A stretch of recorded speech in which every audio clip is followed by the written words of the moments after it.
Hello guys! So, for today's video, po ko tutorial sa inyo, no?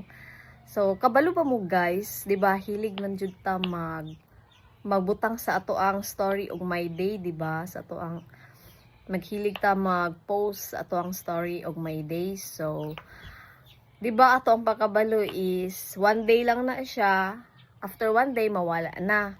But, naaday niya siya diri gihapon guys sa Facebook. So, dirian nato makitaan ang tanan nato mga gipang my day guys. Sukad pa atong sa una na diri atanan makitaan.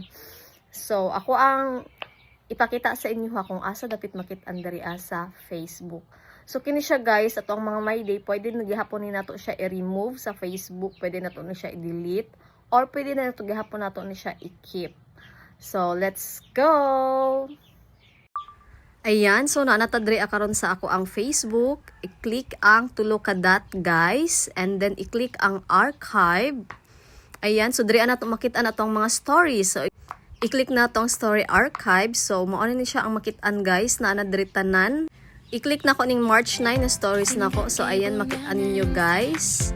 Naadyo dira And then ang diri guys is pwede nato ni siya diri i-delete. Pwede tamang delete diri or pwede nato siya i-keep. So like this, ako ani siyang i-delete. Ayan, delete story. Yan. So mawala na siya guys na story dito sa archive, no? So ingon ana lang siya kadali guys. Ingon ana lang siya kadali.